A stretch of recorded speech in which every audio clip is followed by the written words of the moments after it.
Hey there, everyone. Welcome to Fightful Pro Wrestling. This is your Ring of Honor Death Before Dishonor post show. It is myself, Denise Salcedo, and I am joined by my bestie, Will Washington of Grapsity. What's up, Will? What's up, Denise? Can I tell you, I friggin' love pro wrestling. And this is one of those nights I get to say that again because, god damn it, I love pro wrestling. You know, this was definitely a fun night, and it ended with a good, and I know we're jumping the gun here really quickly, but it ended when you said, I freaking love pro wrestling. I thought you were going to say, motherfucker, I love pro wrestling. I thought about that for a second, and I was like, should I be swearing this early in the stream? Hey, but you're not swearing. You're quoting. You're quoting a quote that was said on the show.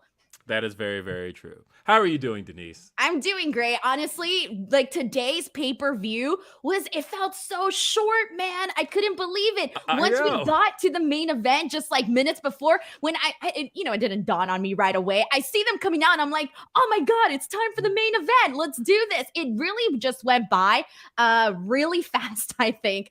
But before we go ahead and, start talking about everything that happened on today's show, just some quick notes, guys. You all know how it works down here.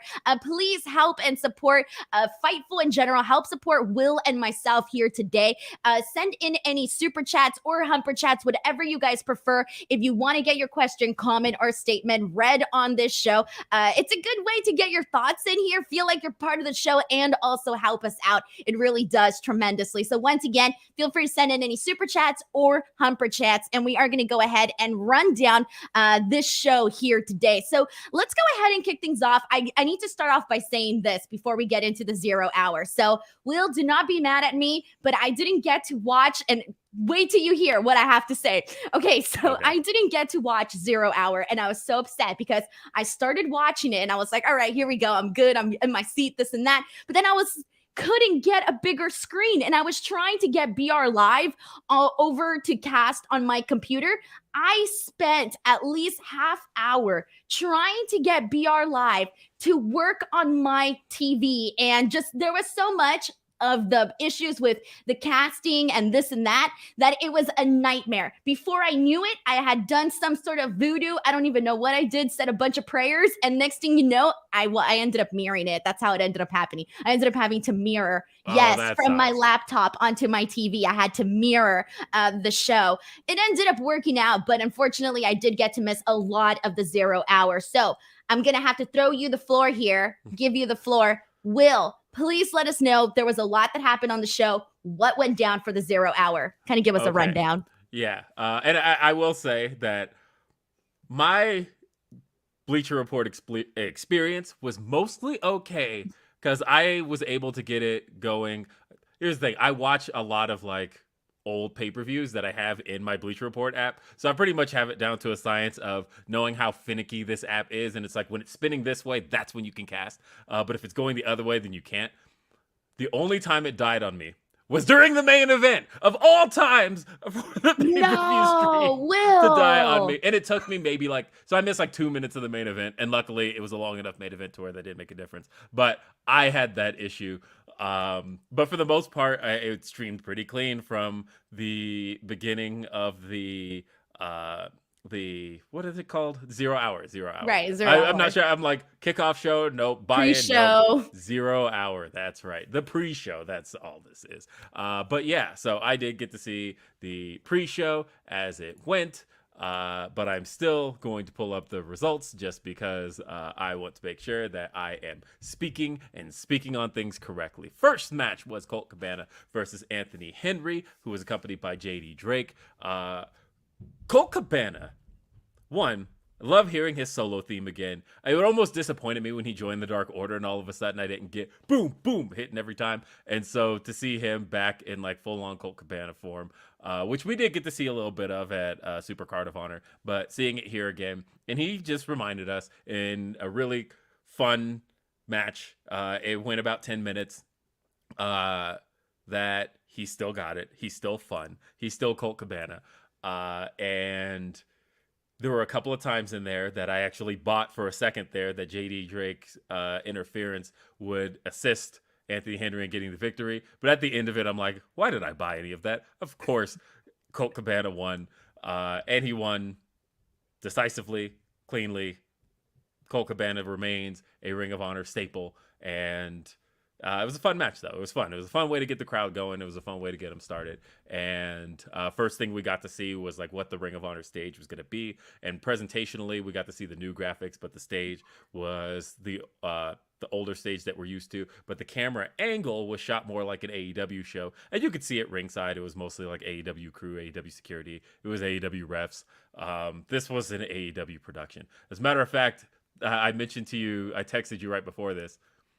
Simultaneously right now, some people are currently watching the post-show scrum with Tony Khan, and that's right, and we're not there. So this is the first time. I don't know who is there, to be honest. I know a few. I don't know who there. went down to the show. I don't know. Yeah, I know Nick Hausman. You know, Nick Hausman. Yeah, Nick Hausman's everywhere, man. He's everywhere. He's got it covered. There. I saw Jay Shell is there as well. But that's the thing is like I realized this is the first time you or I have not been at one of those this year. And instead, we're doing a podcast. So, but it was nice, though. It's nice, though. It's nice to be at home. It was nice to just pop in and be like, hey, it's time to chat some wrestling. That's one of the things that I personally do miss is immediately following the pay-per-views is like, I don't get to tell people my immediate thoughts. You know, it doesn't happen until the following day for me. So I do kind of like having the experience to come on here and be like, hey, this is what went down on the show and all of that. Yeah, but instead, we're just like not there. It feels weird though, because I haven't watched the pay-per-view at home in so long. That's why I didn't know what the hell was going on. Like everybody would always talk like smack on BR Live, right? And I'm thinking like, okay, fine, they're having issues. And then today, that's when I had a taste of, you know, my own little medicine with the BR Live where it just wasn't working out for me. And I was like, I get it now. I get why all the people were complaining. I haven't watched on BR Live in years because I'm always at the shows. It's been a while. Same. I haven't had to do this in a long time. And so it was just a little bit different, but fun nonetheless. I don't know. I'm interested. I will watch the post-show scrum, and I've also got like people's notes coming up here. So in case anything happens, I'm glad you're here watching, by the way. I just want to let you know that I'm glad you chose us. Unless you got like a split screen thing going, that's going to be kind of weird because it's just people talking. I was going to say, you're totally promoting, you know, AEW's media scrum, and people are going to be like, oh, that's happening. Peace, Denise and Will. No, I'm glad you stuck with us. And look, if anything major comes out of that and I see it pop up in my Twitter feed, I will let you know immediately so that you don't have to leave us. Stick with us. It's Will and Denise. All right. Anything else you want to add about the pre-show?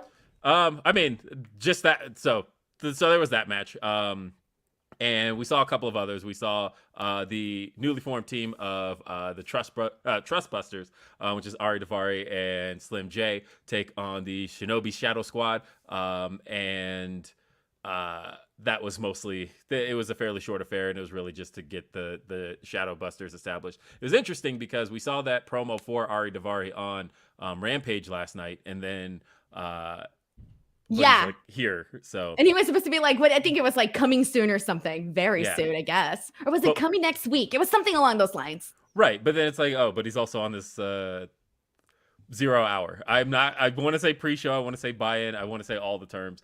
So I'm probably just going to interchange them here. The most interesting thing to come out of 0 hour here was that we cut backstage to a segment that has Lexi Nair interviewing Prince Nana. Yeah. Oh my God, Prince Nana, as far as back as the mid 2000s, one of my favorite acts in independent wrestling.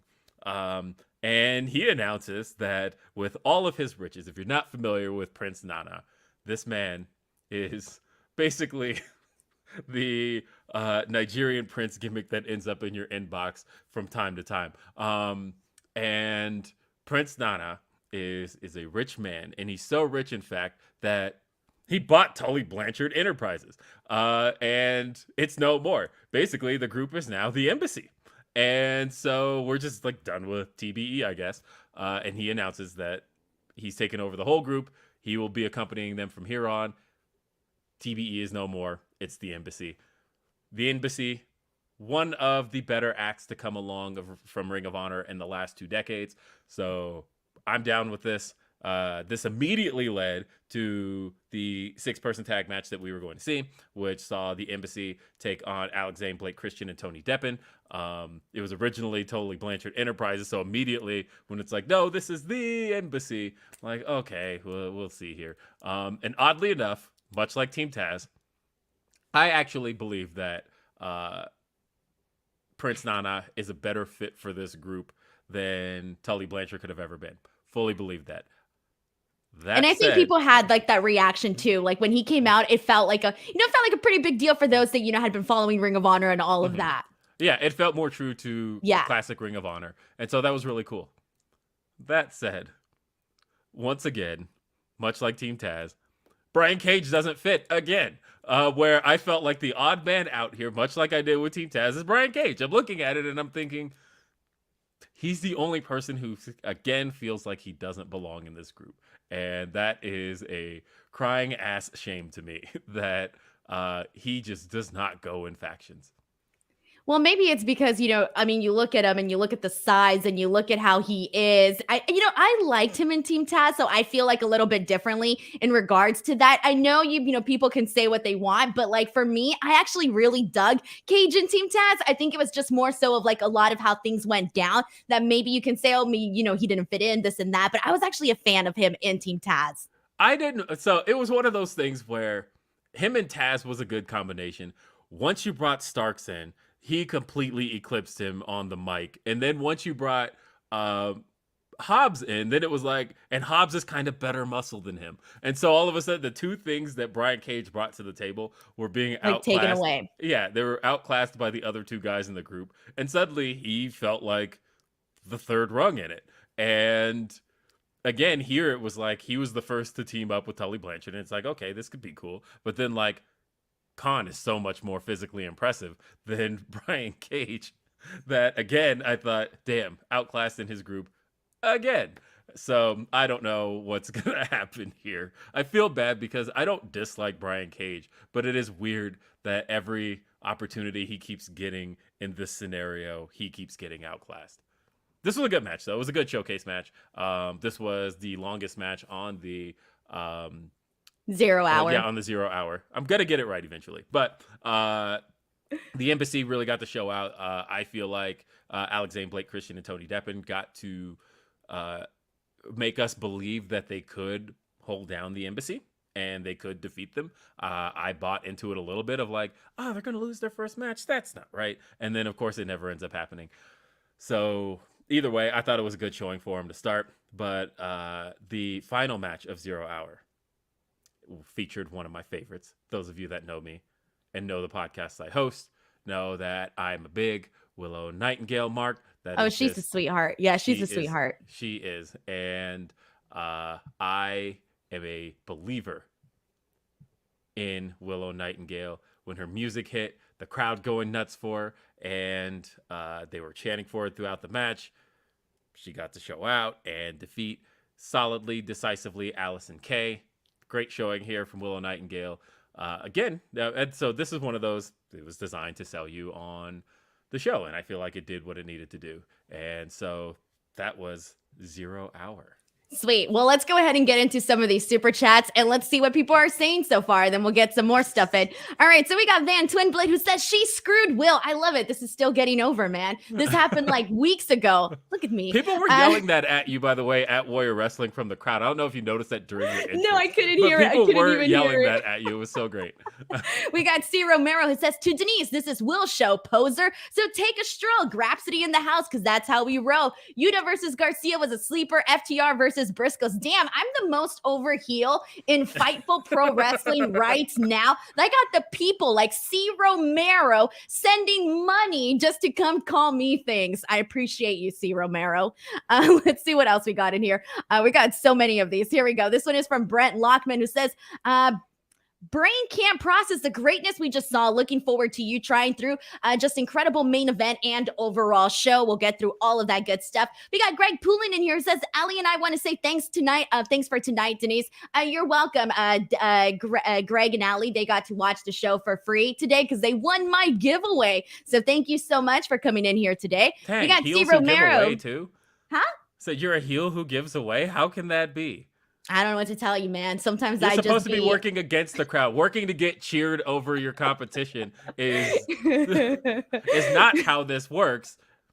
I'm a tweener. There you go. Yeah. You know what? I'm just like, I don't even know what I am anymore. C. Romero sends in a super chat saying Serena Deeb selling her match perfection. Was it me or was it the crowd not mic'd good? I feel like they were loud, but it wasn't picked up. Let's talk. We'll talk more about the Serena Deeb stuff later, but I do want to touch on this with the mic situation because I did notice that in the beginning of the show, like pretty much throughout the show, there were some portions where it did kind of feel like the crowd was a little bit low in terms of like the miking and whatnot. I felt that too. I thought that just going through, so because this happened a few weeks ago when AEW was in Independence, Missouri, where I was there in that crowd. I thought it was a loud ass crowd that was just hot for everything. I get on Twitter and everybody's like, man, this is the deadest crowd I've seen AEW have in a while. And I was like, there's no way it was mic'd properly because I was there. And I was reading people who were there in the building say, man, this crowd is hot. This crowd's on fire. And I'm watching it. I'm like, eh.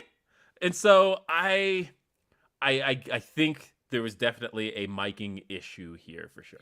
No, there totally was because you could even tell, like there was moments where you can like kind of hear and you can see, you know, we have eyes, we can see the visual of the crowd and their reactions and whatnot. But then there was moments though where the crowd wasn't necessarily hot for some stuff. And we'll talk about that more later on. But there was the situation with the mic and all of that. We got Brent Lockman who says Prince Nana showing up and randomly buying a whole faction was the most Nana thing ever. It was absolutely. Like, if you haven't seen Prince Nana, if this is your first exposure to Prince Nana because you're just now getting in a Ring of Honor, one, shame on you, but two, you are in for a treat, assuming the embassy goes as advertised. And Garrett French sends in a super chat saying, I'm camping with crap internet. Just glad I watch you guys in 480p so I can find out what's going on. Thank you guys. Man, thank you for watching us on 480p. I probably would have tuned out already, to be honest. Alrighty, let's go ahead and also I'm trying to get all of your the ones that are making sense to us right now. This is from It's Isaiah who says, after watching Grapsity, glad you're still with us, Will. What happened? Oh, they Grapsity. Oh, is it because of the okay? The I thought something happened to you on the show. No, I was like, what? People are just now learning that about me, so it's just a new thing. Yeah. So. Andy Springer says the show rude. Love that the bigger moments were at the start and in the end. Denise and Will are reminders that I'll never be that naturally handsome. What? I appreciate it, but don't bury yourself. Don't. No, especially because I'm looking at the picture and like you look like a charming fella. Yeah, I see that. Yeah. I see it too, man. I see it too. All right, let's go ahead and get right into, actually, we're getting so many super chats, so I'm trying to get them all organized here. We got one here. Let's get into the humper chats that actually pertain to this topic really quickly. And let's go ahead and kick things off with this one here from Ryan Lambert, who says, seems like everyone always gets rid of Brian Cage, kind of alluding to the point that you just made right now, Will. And then we also had one from, might as well just get into the actual main show now. But before we do, Will, it's time. Yes, because we've got a little bit of a word from our sponsor. And that sponsor is Starrcast 5. That's right. Starrcast 5 is going to be the biggest Starrcast yet. July 29th, the 30th, and the 31st. Nashville, Tennessee at the Nashville Fairgrounds. Panel shows include Renee Paquette's sessions featuring Bryan Danielson. Bryan Danielson, who we just learned is returning to the ring this week. So there's going to be a lot to hear from Renee Paquette and Bryan Danielson. That's already a duo we love to hear from. We love them on Talking Smack. You're going to love them here. Saraya turning the page. There's also The Last Ride of the Four Horsemen and Bret Hart 30 years later. And Starrcast will be capped off, as you see on your screen, by Ric Flair's last match, taking place Sunday night at Nashville Municipal Auditorium, featuring some of the best talent from MLW, AAA, Impact, New Japan Pro Wrestling, AEW, and more. And announced matches include the Briscoes versus the Von Erichs, Motor City Machine Guns versus the Wolves, Impact World Champion Josh Alexander versus Jacob Fatu, Rachel Ellering, Deonna Purrazzo, and Jordan Grace in a three-way knockouts match, Killer Cross versus Harry Smith, Ren Narita versus Clark Connors, Ray Phoenix, Bandito, Taurus, and Laredo Kid in a four-way match, which you know that's gonna burn. And finally, the show will be headlined by the final match in the historic career of Nature Boy Ric Flair, which will see Ric Flair teaming with his son-in-law Andrade El Idolo to take on the team of Jeff Jarrett and a man who competed tonight, Jay Lethal, And if you're going to be in the Nashville area, head to Starrcast.com for more information on Starrcast tickets, meet and greets, and last match tickets. For those of you who won't be in Nashville, head to RicFlairsLastMatch.com to pre-order the event and watch the incredible docuseries Ric Flair, The Last Match, with new episodes every Monday at 6:05 Eastern, which is a time that, if you're familiar with Ric Flair's career, is a time that should be burned in your brain because you've heard it your entire life. Starrcast 5. If you've never been to a Starrcast, this is the time to do it. It's always a fun event. Every time I've gotten to be around Starrcast, every time I've gotten to be at Starrcast. Again, if you've never been to that type of experience where you get to see your favorite wrestlers just kind of all in one place and you just kind of get to walk up and talk to them, it's surreal. And I always recommend people do it at least once. And if this is your once, Starrcast 5, Nashville, Tennessee, this a week from today. So starting next Friday. So actually 29th, 30th, and 31st. I forgot. It's actually the 23rd today. Starrcast 5. Thank you very much, Will. All right, let's go ahead and get into this main show, everybody, because we got plenty to talk about here today. And we're going to kick things off in a very big way because they kicked off the show today with the Ring of Honor World Championship title match. That is right, Claudio Castagnoli versus Jonathan Gresham, the champion. And I got to tell you, this was, I'm going to start off, I want to run down a couple of bullet points and then we'll go ahead and jump right into our thoughts on this one here. So I want to start off by saying that I liked the way that they explained this with the whole coin toss, saying that they did a coin toss prior to this to basically decide, what match was going to be the main event, etc. And this match, I thought, what was good about it was that, obviously Claudio and Jonathan Gresham, they have a size difference, but I kind of feel like that's what made this match even a little bit more fun to see. And I want to give credit right off the bat to, seriously, commentary, I thought did a phenomenal job. I thought that Caprice and Ian just did a phenomenal job. But right off the bat, I want to give some credit, some kudos to Ian, because immediately he made sure that he kind of educated the crowd and basically told people, like, this is why we're seeing Jonathan Gresham and Claudio Castagnoli sort of, on the same level, just basically letting people know, like, they are equals regardless of the size difference. They are equals. And I really liked that he kind of just did that right off the bat, because I think that added a lot to the legitimacy, especially because we can't assume that every single person that is watching Ring of Honor, that they're, been watching forever or that they're familiar with everybody. So I like the fact that he actually went ahead and did that, like, immediately off of this match. Now, there were a lot of moments that I really enjoyed throughout this match. I did wish, Will, that it was a little bit longer, just because there were some things that I was like, oh, you know what? I think given some of the other matches that went a little bit longer, I would have liked to see maybe some of those minutes added to this match, just because, it's your championship match. I feel like you want to give it a little bit more time. But the moments that I did love during this, Will, I loved the freaking spot that Cesaro and Jonathan Gresham did when Claudio. he had Claudio. How many times do you think that's going to happen? Didn't you do it at the last press conference? I did it at the press conference too. I was like, Claudio. All right. I'm so used to saying Cesaro. Hey, it's been years. All right. Anyway, so Claudio and Jonathan Gresham, when he basically got him in that like deadlift, like gut wrench suplex spot, like on the ropes. Dude, that was impressive because, like, people can argue, Jonathan Gresham's size, but regardless, like, you could literally do that to, like, try to do that to anybody, and the positioning and all of that, like, that's a hard thing to do, and it came across as just very, very impressive. So I like that. I like when Claudio tried to attempt the airplane spot. I wanted to kind of see that, the airplane spin with the no hands. I think I would have liked to see that executed. So I was a little bummed when we didn't get to see it. I think it would have looked really cool. But obviously, Cesaro hits his trademarks, the uppercut. Then he hits the elbows. Then he gets the Ricola bomb and finally gets the win, becomes champion. This is his big moment. I'm not surprised that he won the title. I was expecting it.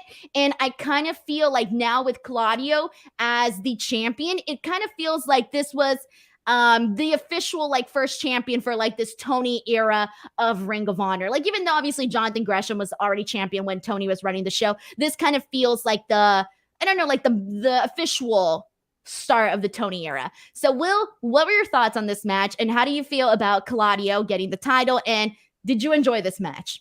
I enjoyed the match. Yeah, I agree that it should have been longer. As a matter of fact, I had a hunch, and now that I'm looking at the official times, there was a match on the 0 hour that was longer. So I and I had a feeling something to me felt like one of those matches was longer, and it actually was. I will say that I recognize that in the modern era of wrestling, because a lot of people, especially older fans, are used to the idea of the term curtain jerking, right? That was a term that used to be around that really doesn't work anymore, because the term meant that you were the first on the show, you were the opening act, you didn't really matter. Whereas I think in the last 15 years now, the first match has really for a long time been the match that gets the crowd hot. That's the match that gets people going. And so I think especially like you watch Dynamite, you see how Dynamite's structured. It's always the most important two matches are the first and the last. Those are if you're not in either of those spots,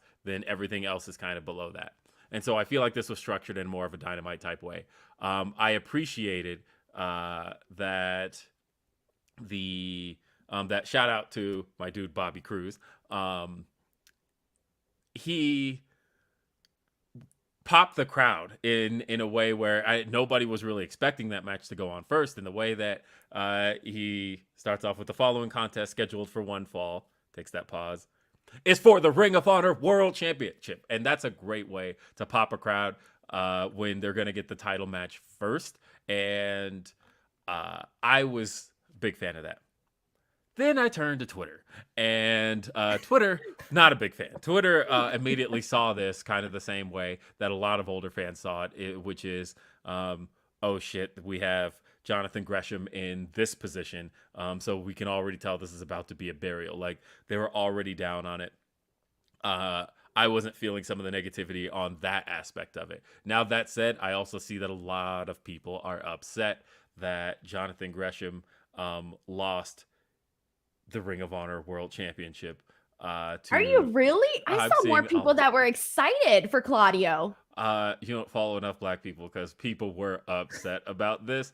And I get it. I do, but I also, if you watched Beyond Rhapsody this morning, I predicted that it would be Claudio for the reason that obviously Ring of Honor is in the process of securing a TV deal. We might even be hearing about what the details of that are during the media scrum.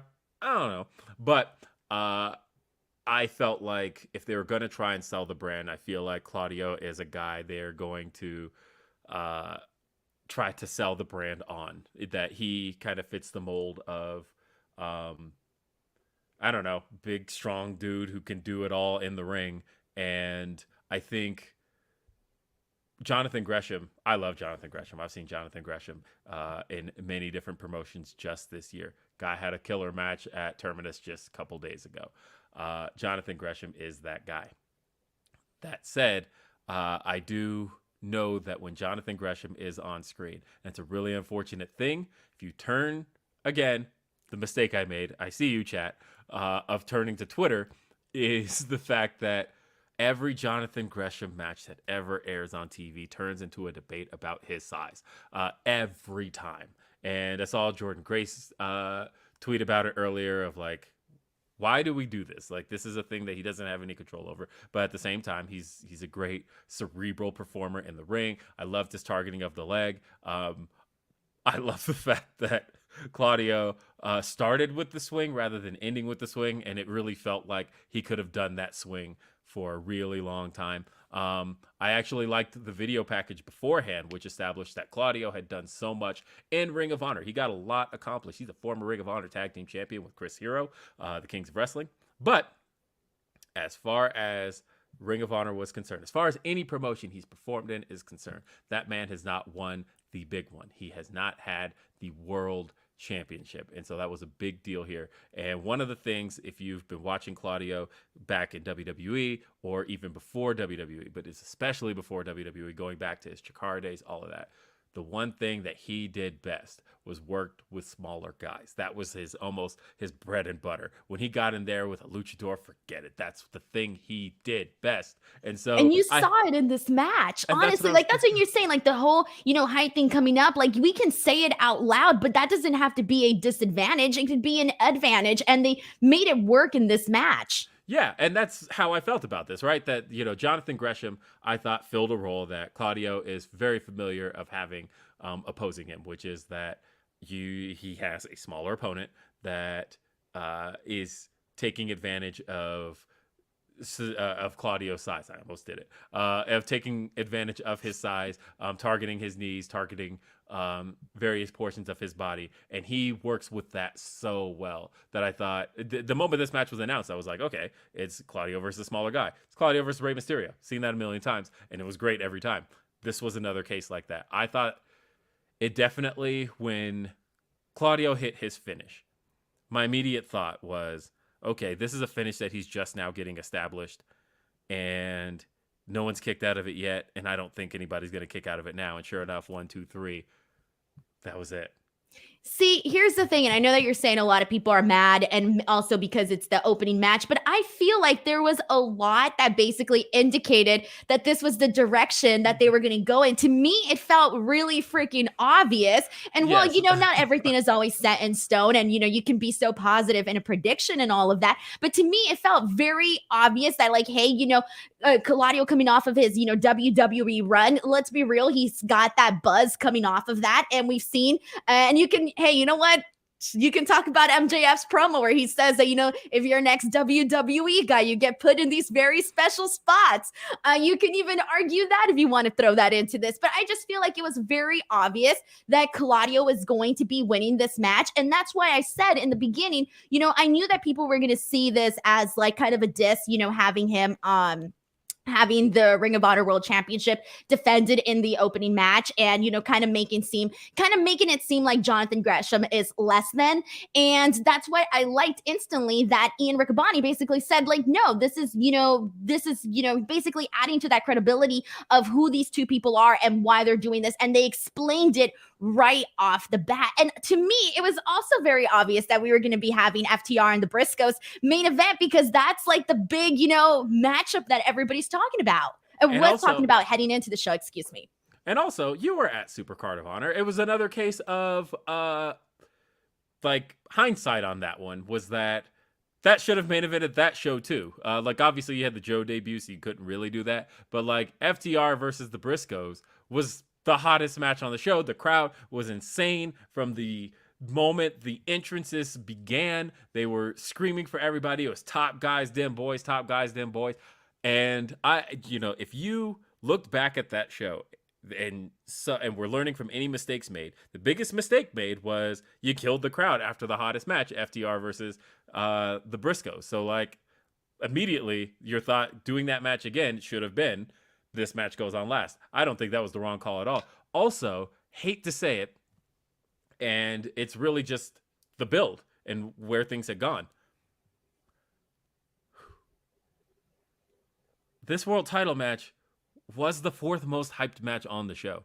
When you think about the fact that Joe versus Jay Lethal had been built since, when was that show? April, when Satnam Singh showed up? And really, it's been built since the main event of the last show, when Joe first showed up. And we've been consistently hearing about it too on AEW television. Yeah, like that match had way more hype than this one did.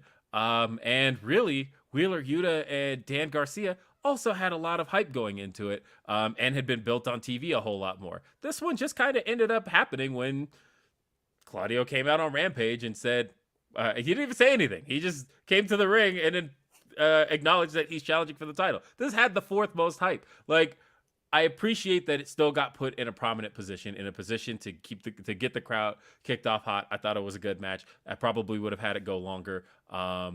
I have concerns over the fact that Jonathan Gresham deleted his Twitter immediately after the show. Wait, Jonathan Gresham deleted his Twitter today?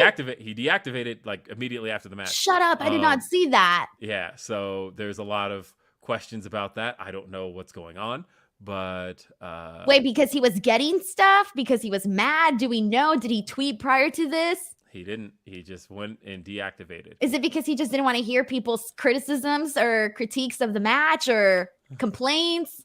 I don't know. But come on, Will. I need to know this stuff. I know. I'm interested, but obviously I'm not going to dive into that right now. Right, of course. Okay, well, thank you for pointing that out, because I didn't even even know that he deactivated his Twitter account. That's news to me. Okay. All right. Well, let's get into some of these. Once again, guys, if you want to get your question, comment, or statement read on here, send in a super chat, send in a humper chat, because they help us out greatly. And it also gives you your opinion to be read on the show.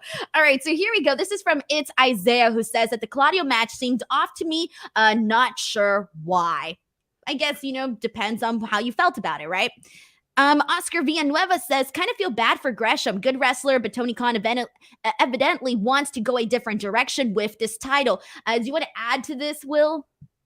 I mean, it was tough, right? Because Jonathan Gresham was a champion he ended up with. And ultimately, every booker on the planet wants to, especially when you're the head booker, which is interesting because WWE for the first time has its first ever different head booker. But every head You really want to get started on that, Will? You really want to start the drama up on this place? I already got to talk about that today. Yes. And it was a hoot. Yeah. YouTube.com/Fightful. Check out Grapsody every Saturday, noon Eastern, 9 a.m. Pacific.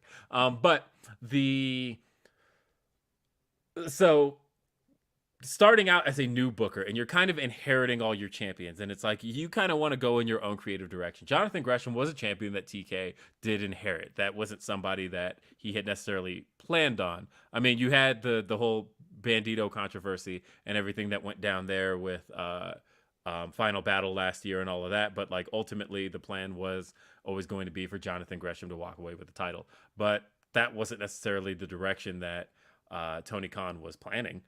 Tony Khan has very clearly been watching Ring of Honor since 2002. And, he has a soft spot, I notice, for the history of Ring of Honor.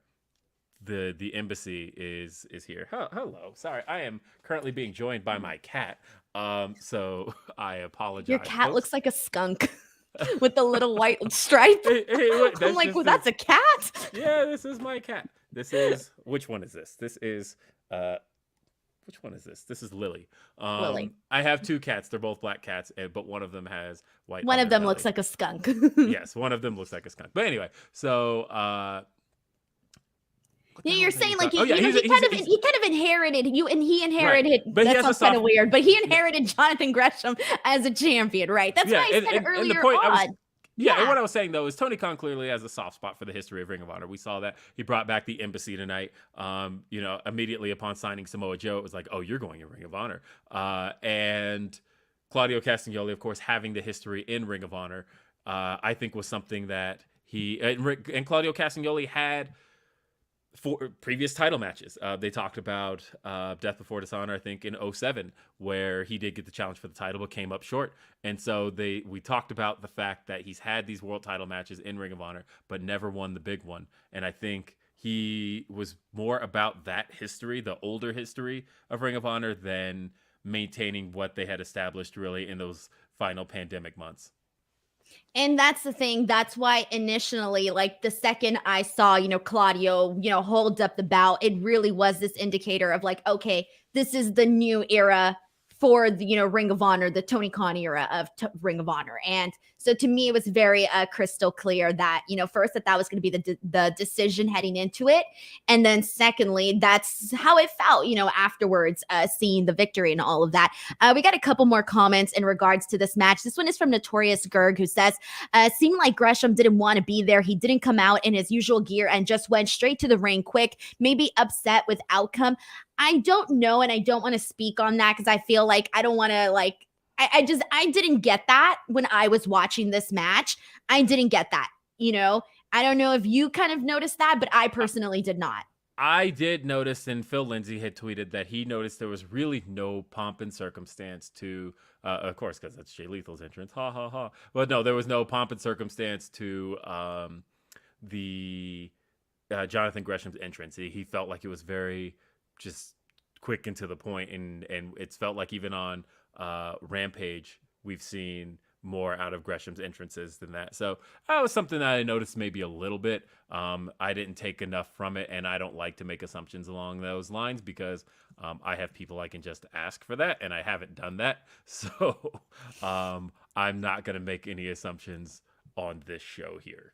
Right. All right. And let's go ahead and really quickly, let's get this one in from Brent Lockman, who says the Spanish announce table, not us. So many amazing moments from Caprice. He did a phenomenal job. And that line popped me. That was during the main event, but it was still a good one. Caprice gave a lot of shout outs that I was like shocked by throughout the show, where he talked about he mentioned Roxy, and he was like, and she's in wonderful hands right now. And, you know, he was bringing up Shane Taylor Promotions.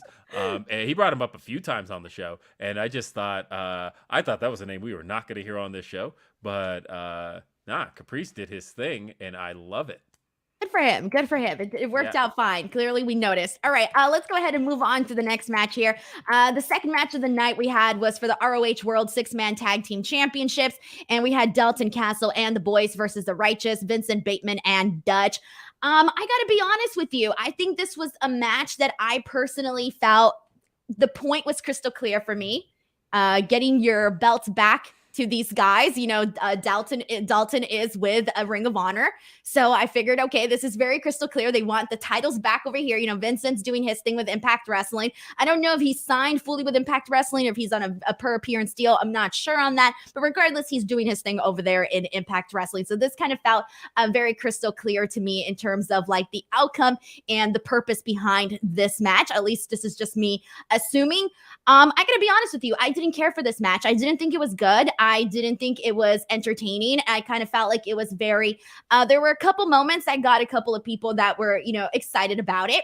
I think Dutch going over the top rope got a nice little pop there. The German suplex from, the German suplex that Castle did on Dutch, that looked great too. That was fine. Cool. Dalton eventually gets the win for his team. I have it before we get into the my little thing of what I think the championship belts could be in this picture.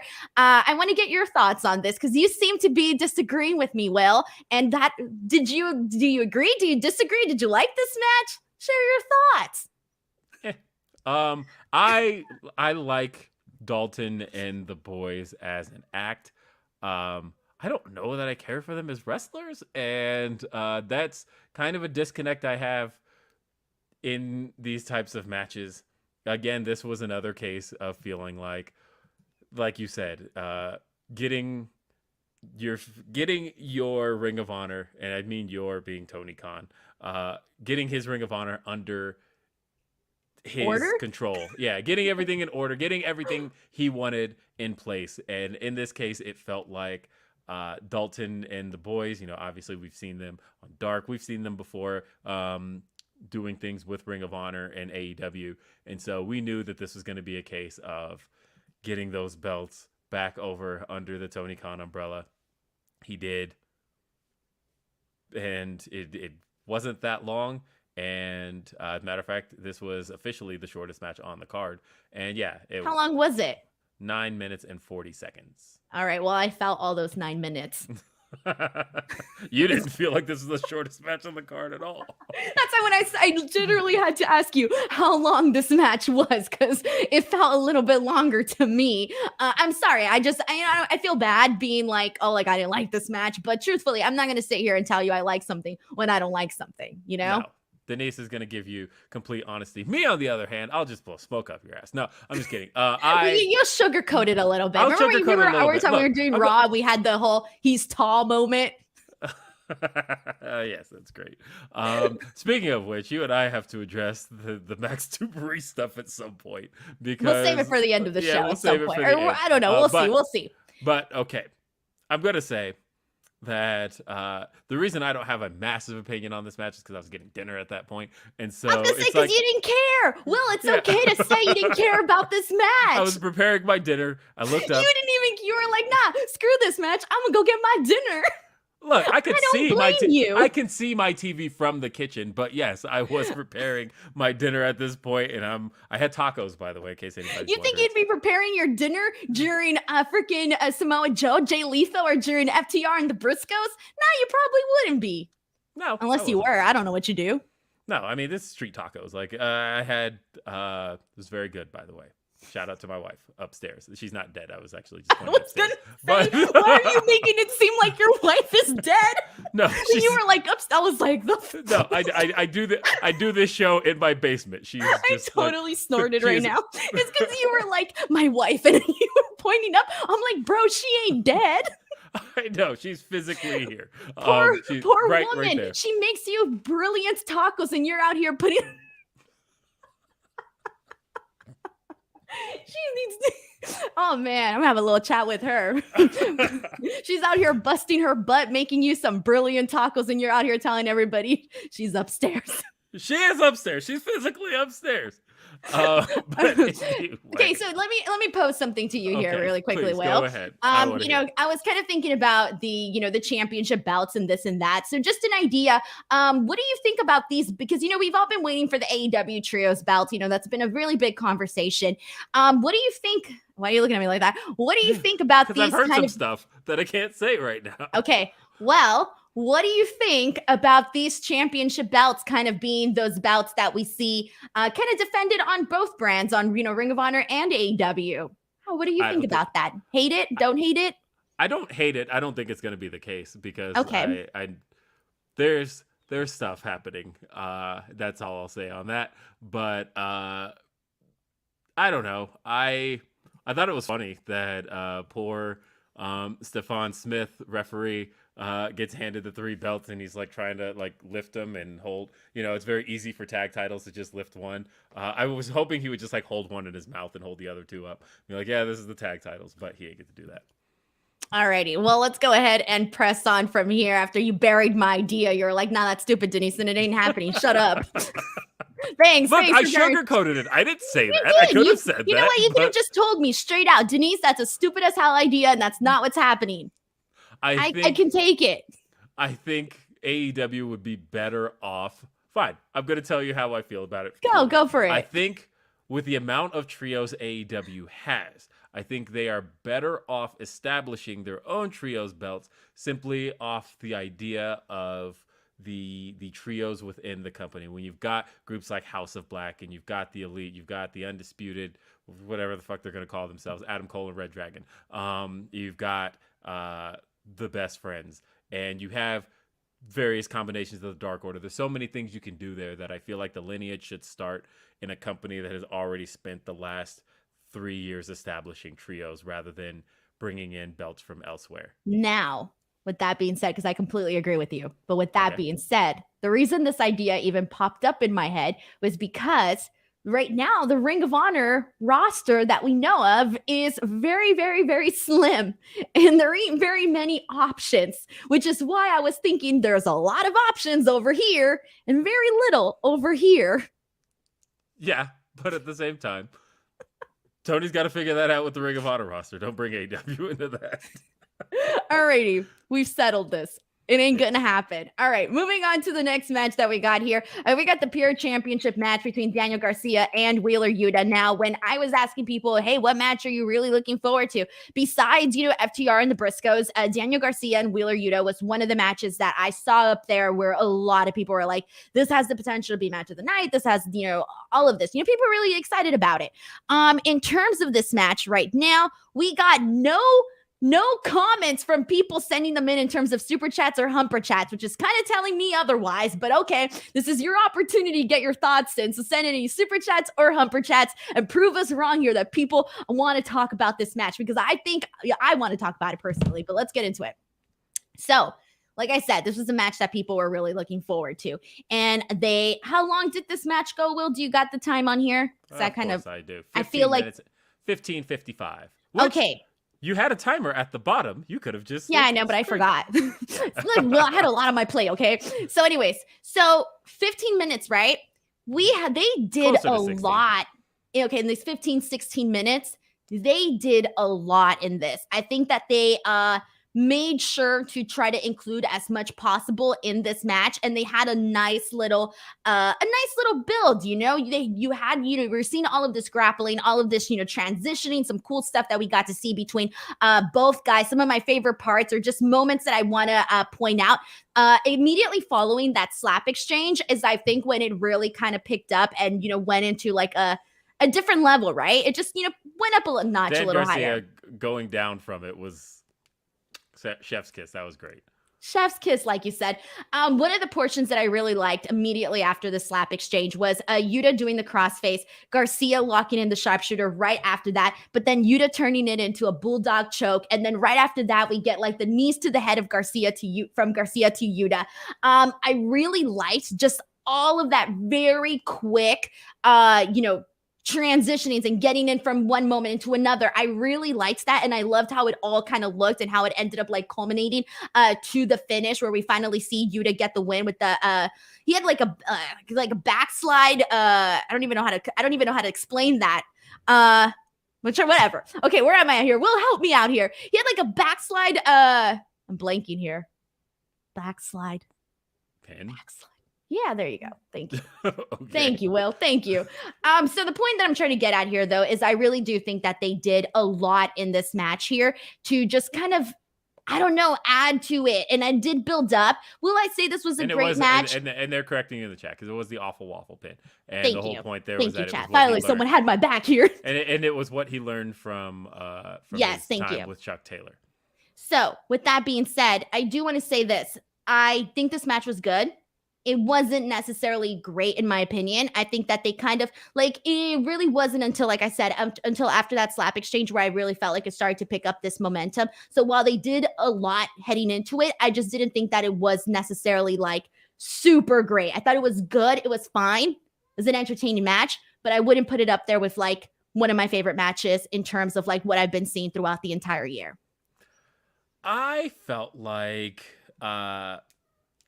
so there was story here, and the story was what I was mostly into, which was that we're here pure rules, and the idea of Daniel Garcia basically seeing this with such disdain and disrespect. And as far as he was concerned, he's just doing this to humor the idea that he's booked in this match. But, he came in, looked at the Ring of Honor logo, basically scoffed at it, and was just feeling in total disrespect of the idea of pure rules.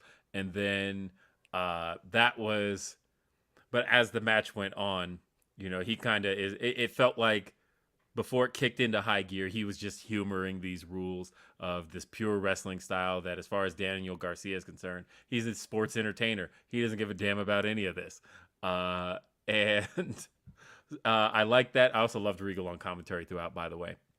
But it came down to Wheeler Yuta out wrestling Daniel Garcia. And that was the thing. Daniel Garcia approached it from the standpoint of, I've got wrestling down. I know this stuff, so I don't really care. I'm not going to take this seriously. And yeah, it wasn't until the slap exchange that it became apparent that Daniel Garcia had to do what he had to do to get a victory. But ultimately, Wheeler Yuta got the true victory. I guess the seatbelt was what it was. And that was the same thing he won with on Dynamite this week, where he, who did he pin? Did he pin Trent with that? No, he pinned Chuck Taylor.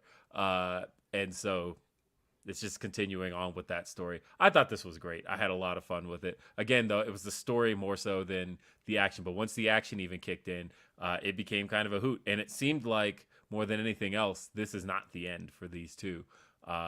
Which is kind of a shame because I'm kind of done with Blackpool Combat Club and Jericho Appreciation Society. And of course, I say that with a Bryan Danielson match being announced this week. That's more Blackpool Combat Club and Jericho Appreciation Society. So I guess I'm not done with it. Either way, I had fun with it. I liked it. Alrighty, well, let's go ahead and get some thoughts and see what people are saying here. This one is from Nathan DePaul, who says, did Yuta win with the Chucky T pin again? We already established that. We also have Orion Ben 666, who says, Yuta versus Garcia was the start of a war until Grand Slam. Thank you very much for sending this one in as well. All right, so let me go ahead and take these ones off here.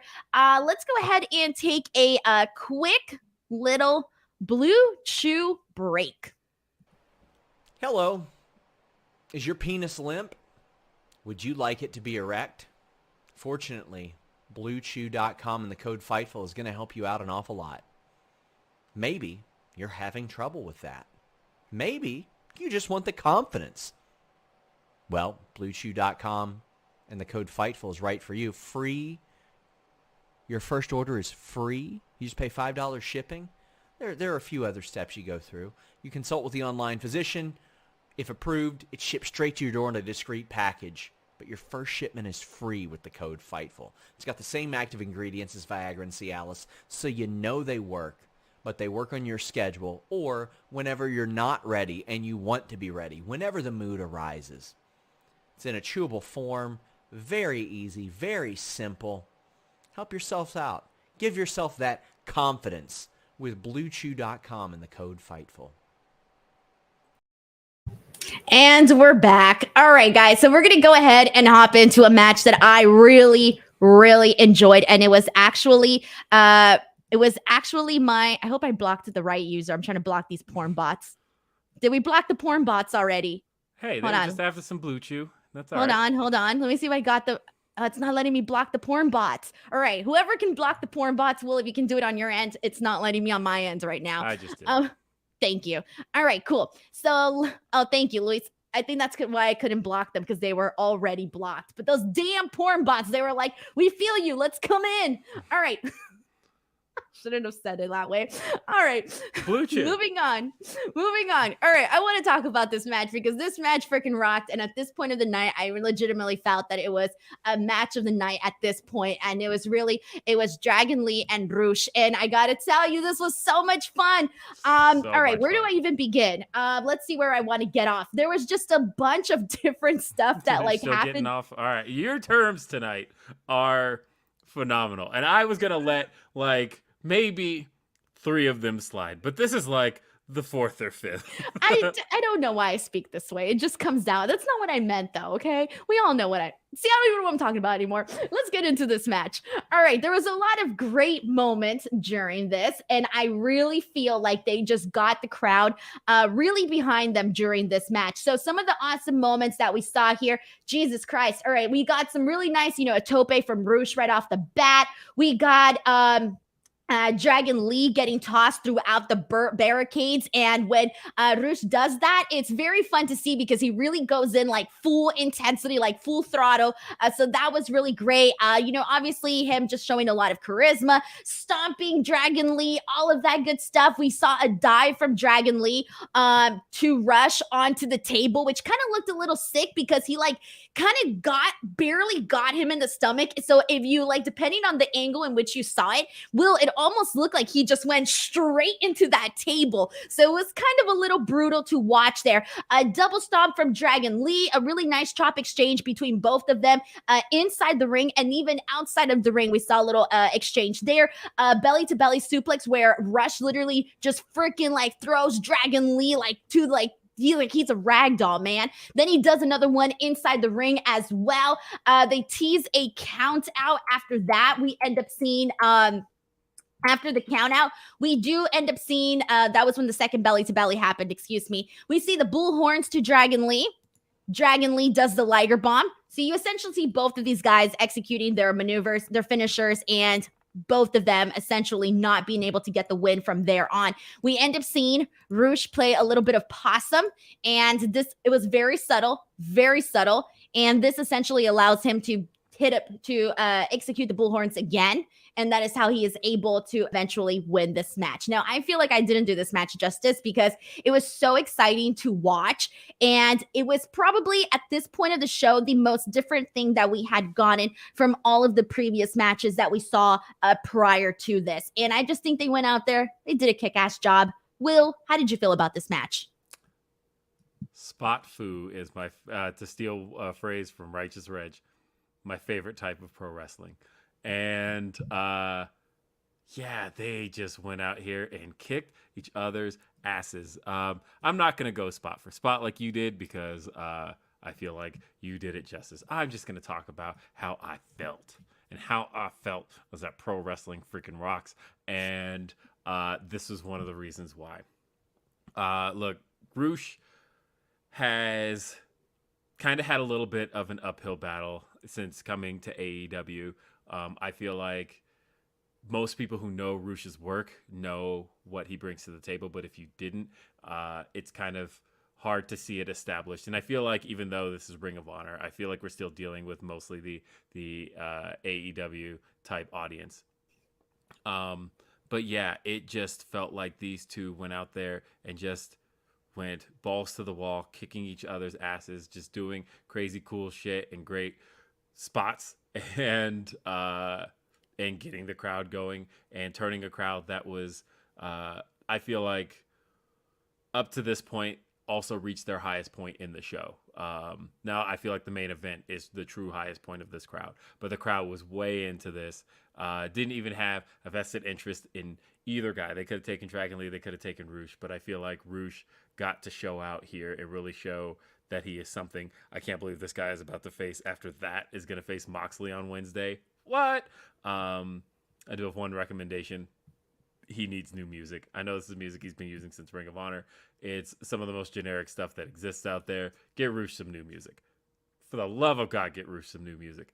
But otherwise, I thought that this was just a total kick-ass match that really, in the end, did what it was supposed to do in getting Roosh established as a major player in what's probably going to be in AEW more than anything else. But I was just happy to see him get the victory here.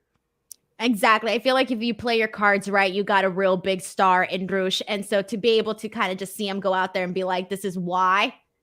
It's just like, it's the little things. There was a lot of little things that he did during this match that you're like, shit, this fucking guy, like he's got so much goddamn charisma. It was cool to see. It was very cool to see. And I think this match was very enjoyable. And I think this was like this was a point of the show where I think it really hit like a high point in terms of just like general interest, where I think most people can agree it was an entertaining match. All right, so let's go ahead and hop into and actually, never mind, we got a super chat for this one, and this one is from Miguel Ortiz, who says, "There's chops during Roosh versus Dragon Lee and tag titles match were so loud, my God, but this pay-per-view was very enjoyable." Agree. Thank you so much to Miguel for sending in this super chat. Once again, guys, if you do want to get your question, comment, or statement read on the show, you are more than welcome to send in a super chat or a humper chat. Humperchats.com. Yeah, humperchats.com. Not only do you get your comments and your thoughts read on here, but on top of that, you help support Fightful, you help support Will, you help support me, and just all across the board. Thank you very much. All right, so let's get into this next match because I'm a little 50-50 on this next one, and it is the Serena Deeb Mercedes Martinez match for the ROH Women's Championship. 50-50? Yeah, I'm a little 50-50 on this one, Will.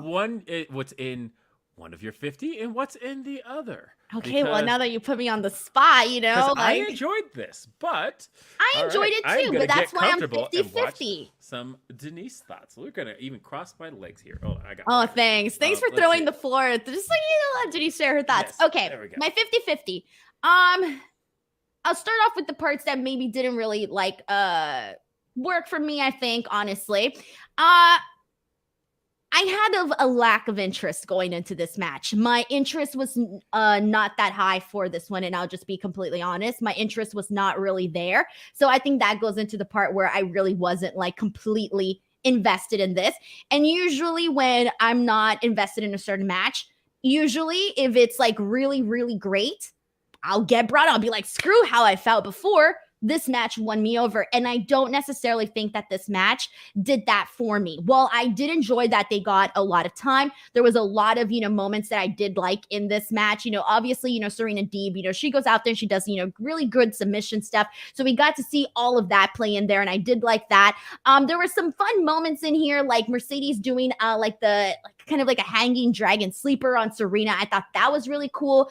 There were some other moments when Mercedes was upside down and Serena Deeb was just like kicking her on her back. I really liked that. The moment where Serena was on top of Mercedes Martinez's back and she was kind of like balancing her own weight and her own body on top of her while also stretching out her arms. I really liked that spot as well.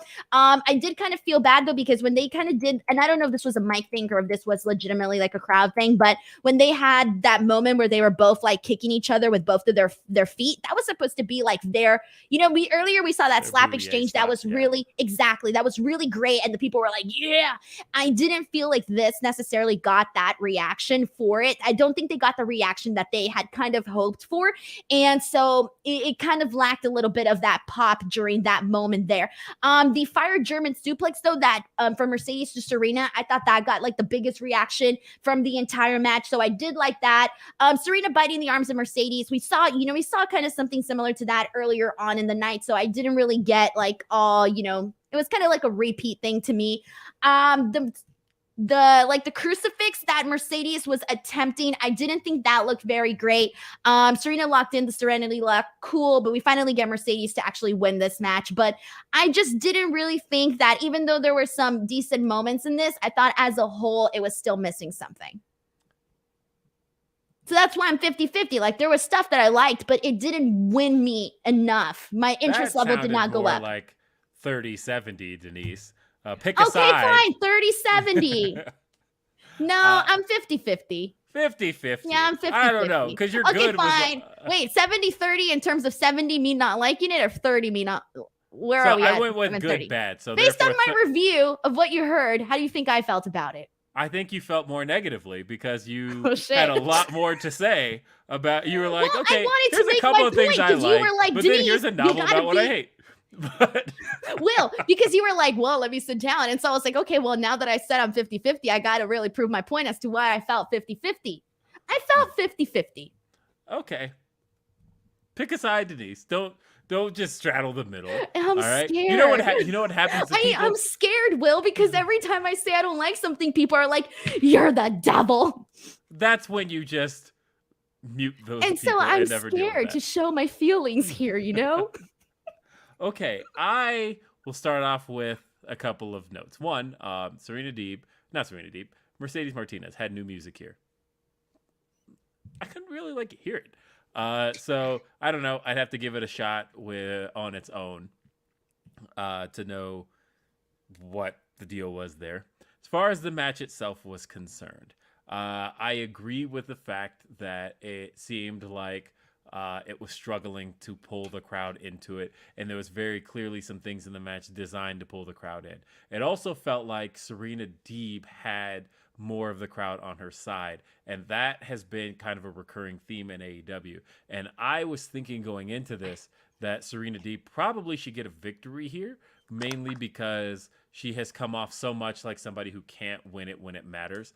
And thank you. Also, that was going to be part of my 50-50 why I thought Serena Deeb should have won this. Sorry, continue on. No, and I felt going into it, I thought that she was literally just Thunder Rosa's contender at Double or Nothing and couldn't win there. And for all the stuff she talked going into that match about people not respecting her behind the scenes, and it seemed like there was some truth in the things she had to say as far as her feelings were concerned. And so for her to again come up short, I keep looking at it like there's no other place for her to come up. She's not going to be the one to beat Jade, because I wouldn't do that if I were booking. And she's already had the shot against Thunder Rosa. It doesn't seem like there's another shot for her. So as far as she's concerned, she's just somebody who can't win the big one now. And it doesn't really feel like Mercedes Martinez is really lighting the world on fire. And I felt that with this crowd, right? It felt like the crowd was really into Deeb and wanted to see Serena win it, at least those who were into the match. That was another problem in itself, that the crowd was really silent. I really enjoyed Serena selling. I thought that the spot where she took the suplex off the top and was knocked out, but then turned out to be playing possum, and I enjoyed that. I think Serena Deeb is a phenomenal seller, and that's one of the things that she almost doesn't get a ton of credit for, because she is so good offensively. I enjoyed a lot of the back and forth exchanges. I enjoyed the submission stuff. The biting was a thing where, it happened earlier in the show, but that's also kind of a thing AEW's had a problem with since day one, where 5 matches will have somebody biting in it. And so with this being kind of an AEW show in a lot of the way it felt, I thought, it's just another thing that I've seen for the last 3 years. I was surprised that Mercedes Martinez got the victory and got such a decisive victory in the process, because of the fact that, again, Serena hasn't had that major win. She's won a lot of stuff, but as far as getting that big win that matters, she didn't even lose the NWA title on AEW television. which makes sense. But that was the place where she was most present as champion and had her most defenses. But then when it actually came time to lose it, she didn't lose it in front of people. So she didn't even like get to have that end in a way where people actually got to see it, or the majority of fans got to see it. I don't know. I liked this match for the most part. I lean more like 60-40, I guess. Damn, you're making me feel bad. Damn, you can't. I thought you were gonna be like, I love this match. It was a brilliant, and then all of a sudden, you're making me feel bad. I'm not a fan of the decision in itself, and then also the crowd just didn't pick up in the way that certain matches have the ability to pick up a dead crowd, and they didn't really have it. Right, exactly. Also, I'm gonna steal your line with not lighting the world on fire, because I feel like that's a nice way of putting things. Yeah. So I'm gonna have to steal that line from you, Will. Alrighty. So yeah, I completely agree with you too. I really do think that Serena Deeb, I think at this point, especially, she's been somebody that, you kind of already ran down a lot of the work that she has done, and people are familiar with her. And regardless of whether or not, you're a fan, I think that she does have the respect from the crowd as well. So I feel like when you think of all of the things that Serena Deeb has right now, it's going against Mercedes Martinez a little bit, because, this was an opportunity, I think, for Mercedes to like win over the crowd, and I don't necessarily think that necessarily happened. So it did kind of feel like the wrong decision. But let's go ahead and continue on from here, because after this we got Samoa Joe and Jay Lethal. Dude, I freaking loved this. I thought this was entertaining as hell, especially because of the way that this match actually got started. It we already know the history between Samoa Joe and Jay Lethal, and they started it like two guys that legitimately have beef with one another. They started it hot, and that was immediately, instantly, gravitated me towards it. It was like, okay, cool, we're getting started. Let's buckle up. We're on this roller coaster and we're going right to it. So I personally really enjoyed the start of it, to the point where I even forgot, like, oh shit, at one point the bell hadn't even rung yet. And it wasn't until commentary said it where I was like, oh yeah, the bell hasn't even rung. This hasn't even officially started. But it was because I had gotten so invested immediately into this attack. So anyways, finally we get the match started. I appreciate, let me actually go back and rewind a little bit, because I do have to mention Satnam Singh's part, where he came out during that brawl between Jay Lethal and Samoa Joe and ended up running Joe's arm with the chair into the post. And so instantly, once the match actually kicks off, Jay Lethal kind of has a little bit of the upper hand there, going right after the arm of Samoa Joe. And so immediately after that, you just kind of get a really good match. I thought that some of my favorite portions of this, I love that leg lariat that Samoa Joe did. I thought that was pretty freaking cool. Obviously, once Jay Lethal executed the lethal injection, I think getting that near fall, it made me kind of get a little bit excited. So I did like that. Even though I was definitely rooting for Samoa Joe, it still got me pretty interested during this moment here. The distraction with Sanjay Dutt distracting Samoa Joe and then having Jay Lethal hit him with the belt, I thought that was fine, because nothing happened after that.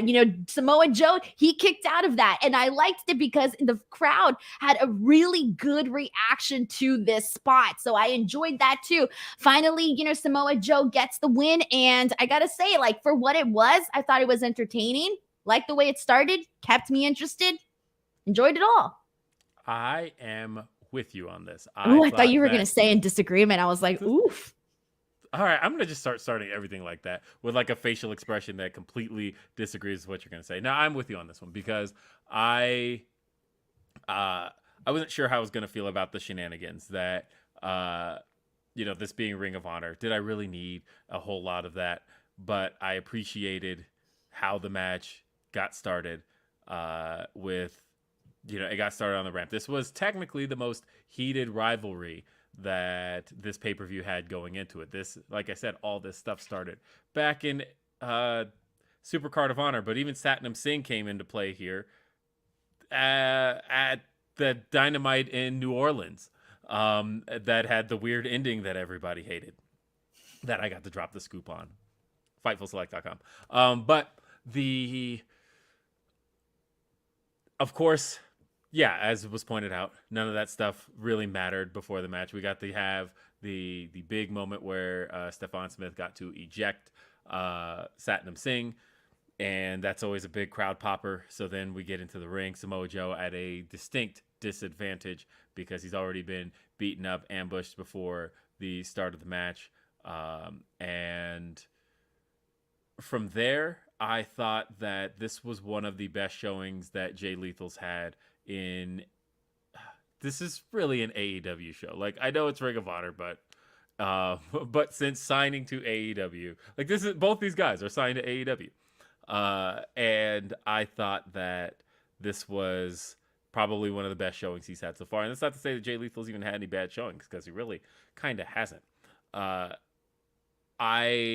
liked his Muscle Buster attempt because there's a piece of me that's like, there's no way he's actually going to do it. But what if he does? Yeah. And then he didn't. But I thought for a second that he actually could. And I thought that would actually be kind of funny if he could at least even get him halfway. He couldn't. I also thought that, on the really real, this is only Samoa Joe's like 5th match in how many years? So that was another thing where I thought Samoa Joe looked really good. I agree. The leg lariat was a cool spot. I bit on the title belt shot after Sanjay runs in and Jay Lethal clocks Samoa Joe with the television title. But we got the kick out. We also saw he did hit a lethal injection. And I went back to that Cody promo back in January where Cody had said that the lethal injection is the one cutter that people don't kick out of. Avoid, avoid, avoid. For anybody who remembers that promo. And he hit the lethal injection. Samoa Joe kicked out. And because that was in my head since back in January, I thought that was actually kind of nice to mentally call back to that. And I'm like, somebody kicked out. That's kind of a big deal. Ultimately, Samoa Joe wins. Coquina clutch. Tap out. That's it. Samoa Joe still your television champion. This feud, hopefully over. And we move on to something else for both guys.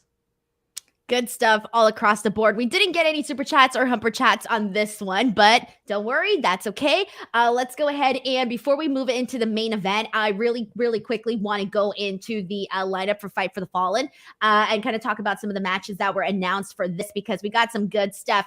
We have the interim AEW World Championship, Jon Moxley against Rush. I think that's going to be really awesome. AEW Women's World Championship match, Thunder Rosa against Miyu Yamashita. FTW Championship match, Ricky Starks against Danhausen. And then Bryan Danielson versus Daniel Garcia. Swerve Strickland versus Mark Sterling and Tony Nese. And with Keith Lee being banned from ringside. Thoughts on this match that you're most looking forward to? Definitely looking forward most to Thunder Rosa versus Miyu Yamashita, mainly because that match kicked ass at SummerSlam Princess 22, and to get to see it in front of the AEW audience I think they're in Worcester, Massachusetts this week, which is historically, fun fact, it was the arena in which, and it's had a ton of events, but the most historical thing to take place there was Mick Foley's first ever title win, which was actually taped in 98, aired in 99, because it was on a tape delay. But Mick Foley winning the title from The Rock took place in that very building. And so it'll be nice to see it in front of that crowd. I guess, as the resident Swerve guy, I am looking forward to seeing my edit of his theme song uncut by Keith Lee's entrance, because it's aired now twice, but people haven't gotten to hear the entire thing because why would you? That's how their entrance goes. I actually, and people referencing in the chat that'll put butts in the seats. I'm hoping Tony Schiavone says it just one time. He has to say that'll put butts in the seats. Or even if I were Tony Schiavone, I would, when Excalibur does the whole introduction, it's Wednesday, you know what that means. Then Tony Schiavone, as they're panning across the crowd, should say, look at all the butts in the seats. And that would be how I put that reference in there, just because it's important to that building. That said, I'm also looking forward to Moxley versus Rush, but also I feel like the Danhausen and Ricky Starks match will probably be a short affair, but I assume this is how Hook comes back into play, which should be fun because we've been wanting to see Ricky Starks versus Hook because that FTW title is Hook's birthright. And so for him to finally come in and avenge his friend Danhausen, but like he's also a member of Team Taz, he has to come into play here. I'm looking forward to the show. Completely agree. Yeah, completely agree. All right, let's get into this main event finally. Obviously, the match that people were most talking about in regards to this show, the 2 out of 3 falls match, Ring of Honor Tag Team Championships, Part 2 of FTR and the Briscoes. Damn, like, so this was a very, very long match. A lot happened, and we got different portions of a story throughout this entire match. So a lot went down here. Now, I'm not going to go ahead and recap every tiny little thing, but just really quickly, I'll run down. Recap literally everything. Everything. I'm just going to reenact the whole entire match right now. That's it. We got 43 minutes that Denise is just going to give us a complete play-by-play rundown. Here's the entrances. Yes. All right, let's see what we got. Really quickly, let's just run down through a couple of bullet points really quickly. So the Briscoes did win the first fall with the Doomsday device, okay? I want to just go through like some of the major points so that we don't get too caught up into every little thing that went down here. FTR did win the second fall with the big rig. And let's talk a little bit more about what went down during this final portion of this match, because during this final portion of this match, they had a ref spot where Dax accidentally punches the referee. And so during these moments, we kind of get 2 visual pins from FTR and the Briscoes. And then we get the big moment where FTR did the big rig and the Briscoes kick out. We get a kick out of this. Okay. Then we see the Briscoes do the Doomsday device. We see, I wrote down that Jay and Dax had like a really awesome interaction, but I'll talk about that later on.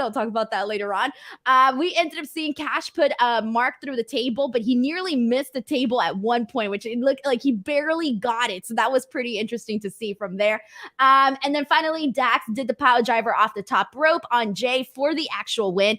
Now, this is literally just a very, very brief breakdown of what happened in this match, because this match, how long was the actual like time limit for this one? Not the time limit, excuse me, but how long did it actually go? Because it didn't hit the 60 minutes, but it was nearing that.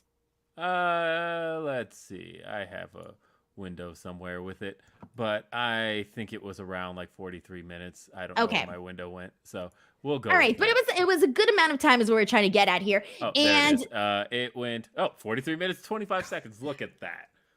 Jesus. All right.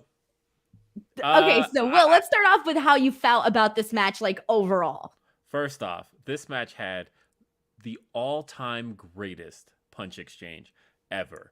I felt like when Cash Wheeler and I think it was Jay Briscoe were throwing those punches at each other, that was some of the most realistic punch exchanging I've ever seen in a pro wrestling ring.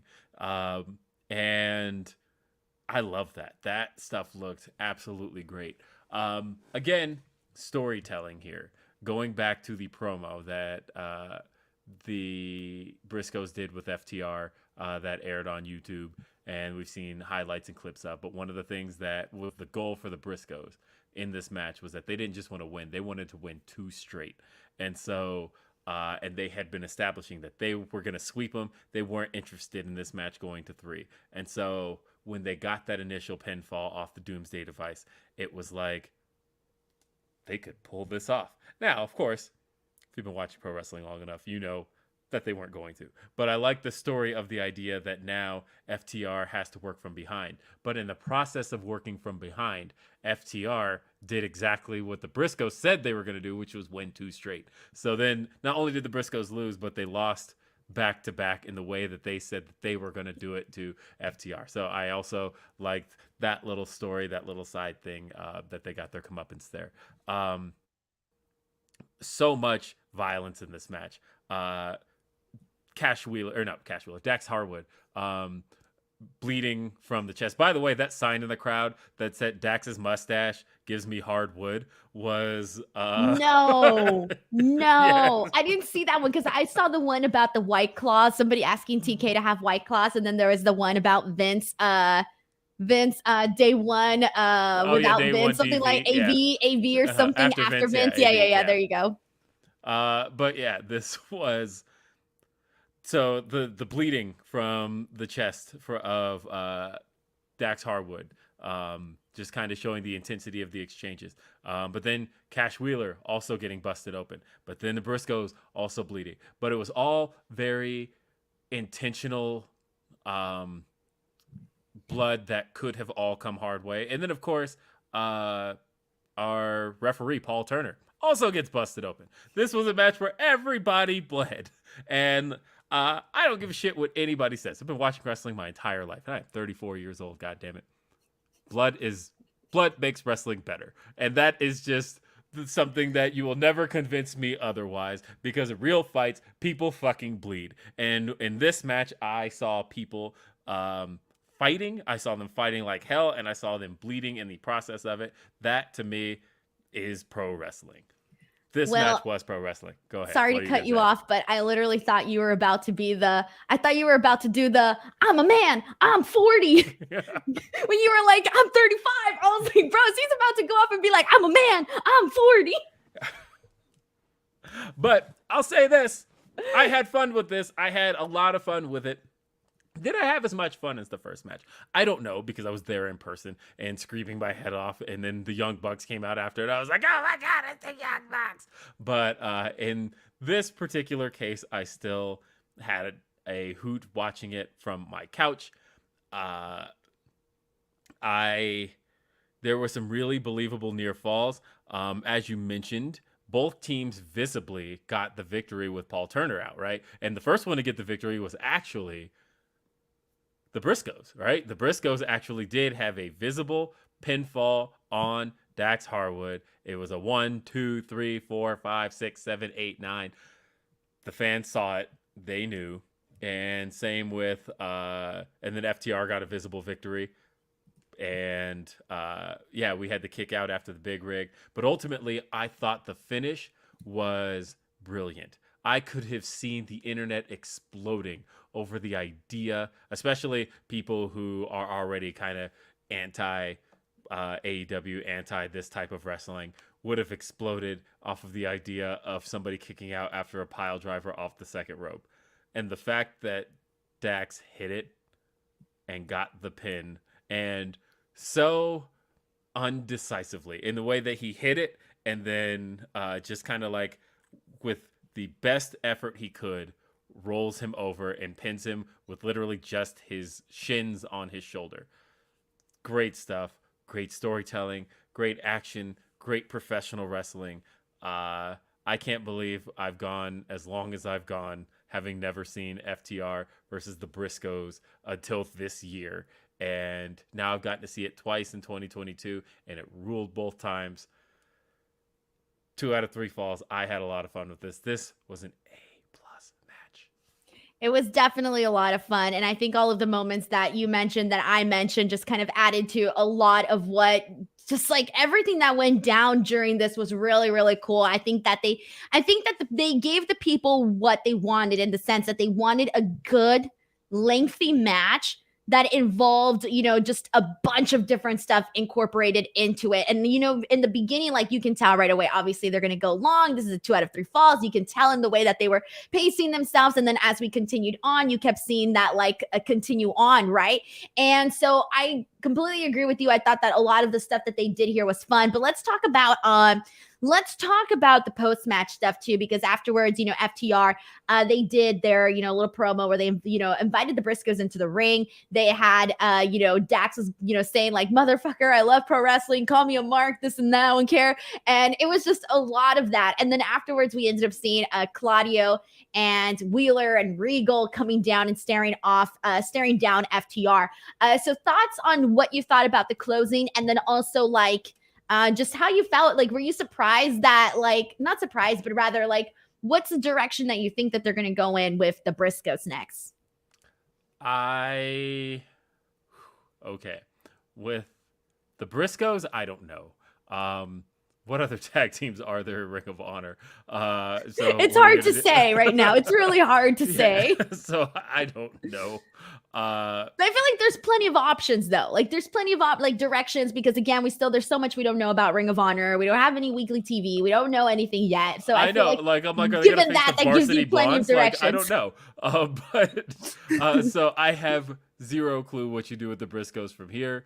But hopefully some great stuff. I mean, I would love to see some horrible stuff. Horrible stuff. I would love to see them face the Young Bucks again, but I've seen that 1,000 times. But also, I could not complain about seeing that one again. As far as who actually ended up coming out, which was the Blackpool Combat Club, we saw Wheeler Yuta and Claudio Castagnoli, the ROH Pure Champion and the ROH World Champion, come out and stare down with the ROH World Tag Team Champions. And my first thought was, God, is Brian going to get any gold? He's literally now the only member of the Blackpool Combat Club without a belt. That's which true. Hopefully plays into a story because he's also the only one of the Blackpool Combat Club that enters through the heel tunnel. Will he start to feel a certain way about not having, what was that eye roll there? That was just me going, Okay. That's interesting. I was doing the eyeball emoji. Okay. I was doing the eyeball. Oh, you thought I was rolling my eyes at you? No, I was doing the ooh, like, eyeball emoji, moving them to the side. Okay, fine. And eye rolls like this, Will. You see the difference? Now I know a better Denise eye roll. You see, this is like the emoji, and then this one's like, hold on. Oh my God, my eyes are going crazy now. Chat, tell me if I was wrong in reading that. Was not an eye roll. That was a side glance for the eye, and then this is an eye roll. Yes. That's an eye roll. Okay, fair. It's a full turn. That said, I wonder about that. I wonder what's Brian gonna do. What's he got to say about the fact that everybody in the Blackpool Combat Club's got gold but him now? When he returns this Wednesday, I'm he's gonna be jelly. I hope so. That would make for a fun story. Will he want one of their titles? Because what else can he go after? But yeah, the fact that they. People are saying it was a side eye. There you go. That was the little side eye emoji. Yeah, I don't know. Why would I roll my eyes at you, Will? I don't know. That's why I'm asking. And they're saying in the chat, they're like, maybe the TNT title. Now I'm doing the Undertaker. Are they even going back? Are they going back all the way? Wait. Not quite. No. Wait, no. I can't do it. No, I used to be able to do it when I was a kid. It was more I can't do it. Wait, do it again? Hold on. Let me see. Is it working? I can kind of see it. Yeah, you're okay. Now you lost it. You had it there for a second. It hurts. I'm like, is it working? Doing that'll give you a headache. Just closing an eyelid. Yeah, everybody's throwing out championships Brian could win. I don't know, but and I mean, technically, this was all his idea, Brian. When he was like, "We all need to be, trying to," I forgot what the hell he said in that promo, but this was really all his idea. Now he screwed himself. Exactly, he's the only one who doesn't have gold, and he could go after any one of their titles: the Pure title, the AEW World Championship. I don't know. I'm really looking forward to seeing Brian back, and I'm really glad that he made that announcement today at Comic-Con, and then they showed the graphic for Bryan Danielson versus Wheeler Yuta this fucking Wednesday. Let's fucking go, baby! So I know what you're doing there. I know what you're doing there. So I'm happy. All right, well, let's get in some of these Humper chats and super chats and all your chats. This one is from Matt J. Hendricks, who says, not often does the same match of the year happen twice in 1 year, but FTR versus Briscoes were able to do just that. Really high praise there from Matt. Thank you so much to Matt for sending this in. This is from Syrian X, who says FTR versus Briscoes was a banger. This is the type of match I would show a non-wrestling fan to show why I love pro wrestling. Glad that ROH still exists. Is this a match that you would show a non-wrestling fan? Curious, because I don't think I would. I think it's a little too serious. I would think I would show something a little bit more like. What's your go-to? What is your go-to? I'm curious. I don't have one. I've never had the opportunity to show a friend wrestling. I've never had that opportunity. There's never been a friend that I had that didn't watch wrestling and that I had the opportunity to show them something. Never, ever, ever. Oh, man. You've had those opportunities? I did a podcast about that. Go to my YouTube channel, youtube.com/wrestling with Will. And I had a podcast, and a couple of them got taken down. But the first episode is really great. It was me and my dear friend Carolina, my best friend in the world. And she sits down and watches Cody versus Dustin with me. And she doesn't watch any wrestling. And I did a whole podcast where I bring people in my life that watch you no told wrestling. me about that actually. Now I remember. Okay. And I show them pro wrestling for the first time and get their opinions and thoughts on it. And okay, but that's different. You had a podcast. I've never done that with in real life. Well, the reason I did it was because it's kind of a real life thing for me of like, I don't know. I feel like if anybody even hints at me the slightest interest in pro wrestling, I'm like, all right, let's go. What would be your go-to though? If somebody entered your I don't life even know. And honestly, I would show them something fun like a Royal Rumble. I would show them something like that. I would show them some sort of a ladder match or something. Like I would go I would go the lucha direction too. I would show them a lucha match or something. Like I would go in a direction where just a lot of fast-paced action, Mm-hmm. Something fun. Oh, I feel like this, FTR Briscoes, I feel it's a little too I don't want to say serious, but it's a little bit more for people like us, So I don't think my mom would enjoy this, If my mom went and watched FTR versus the Briscoes, she'd be like, oh, you know what? My mom did see GCW and she was terrified by it. GCW? Yes, she saw it because I was showing her the spot that I did with Sean. And so we watched a little bit of GCW and she wanted to see me ring announcing because she'd never seen me. So she did watch a little bit of GCW. She actually watched Tony Deppen and Thunder Rosa wrestling together. And my mom had never seen intergender wrestling. So she was just like, oh my God. Every time Tony Deppen did something to Thunder Rosa, she would just had oh my God, that's horrible, reaction. And I was like, no, Mom, this is great. And I had to explain to her what, my opinions. Obviously everyone has different opinions about intergender wrestling, but I gave her my version of it. She was the whole time she was just terrified. So my go-to thing, not so much match. I have a couple of matches that I like to show people. But for me, what I feel like the biggest way I can hook somebody with pro wrestling is I always go to the thought of if I go too much to an extreme, like I go with the Royal Rumble, right? You're only going to get a Royal Rumble once a year. So I can't give somebody something that they're only going to see once a year if my goal is to hook them. So I want to give them the best of the type of wrestling you could possibly see on any given night. And so to me, this is that type of match, right? That are you going to get Briscoes and FTR every night? No. But are you going to get tag matches every night? Yes. And so I want to give them the best of a regular type of match. I felt my mother-in-law moved in with us 4 or 5 months ago, and on occasion she catches matches just because I watch a lot of wrestling because I have to cover a lot of wrestling. So she'll walk in the room and see what I'm watching. I feel like this is the type of match that I could have hooked her on simply because it's hard hitting. You didn't need to know much about the wrestlers. That's the other thing too, is it needs to be a match where you don't need to know much about who's in it. My go-to, I've shown a number of people. You don't think it's too long showing a non-wrestling fan a 45-minute match? I think it is. Bro, I'd be sitting there nah, I'm out. I don't know what you're if anybody sat me down to teach me 45 minutes of the thing that they're interested in that I'm not interested in, I'd be like, peace, sayonara. I think that pro wrestling, I think it's a hang up that just wrestling fans have because when I look at ratings, for example, right? There's this idea that people in pro wrestling say all the time, oh, you can't have long matches because they'll lose viewership. But then you look at actual TV ratings and that's never the case. Bryan Danielson and Hangman Adam Page going an hour increased the more people were watching it because the longer the match goes, the more people get into it and get more intrigued. And sometimes the best things that can happen, and somebody in the chat just noted, TV shows are 45 minutes. If you can hook somebody and don't lose them and make them lose track of time to where they look up and go, oh man, 45 minutes of my life just went by and I didn't even realize it, then you've won them over. And I did that with Kenny and Hangman versus the Young Bucks. I have been able to hook people with that match, and all I gave them was the video package before the match, the entrances, and the match. Nothing else. They got it, and that's the best. Are they still fans? They ask me questions all the time. But do they watch? They'll message. They don't have cable. Like, that's the thing is, like, it's really hard. I can't picture it. Like, I'm picturing the people in my life, all my friends. No, I can't picture them sitting down watching a 45-minute wrestling match. It's hard to no hook way. like modern people now because like the average person just doesn't have cable these days.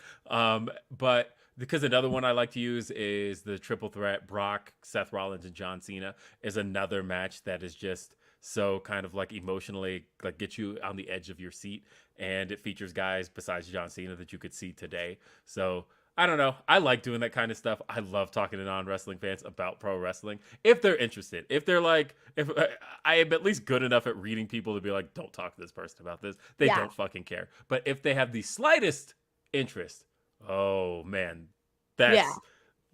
you will be hooked by me, and you're gonna be You're like those crazy people that just start talking about things that you don't want to talk about, and you're just like, shut up, not interested. Oh yeah, you have to be able to read people's facial expressions. If you cannot read that somebody's literally not interested in this thing you have to talk about, don't do it. Exactly. All right, let's go ahead and get these super chats in, or these humper chats. This one is from It's Isaiah, who says BCC versus FTR, winner take all? Question mark. Wow. Possibilities. I hope not, because I don't want to see FTR lose the ROH tag titles, but also which one gets the world title and which one gets the pure title. And also, how do you defend a pure title without pure rules? You can't do it. There's no way that works. Jesus Garcia says Paul Turner bleeding for the business tonight. FTR and the Briscoes can fight every week, and I would watch it every week. Thank you so much, Jesus, for that comment. And then we got Brent Lockman, who says, I was in the building for TakeOver Toronto. Seeing them call back to that moment with DIY was so awesome. Yeah, that was another thing too. So thank you so much for bringing that up as well.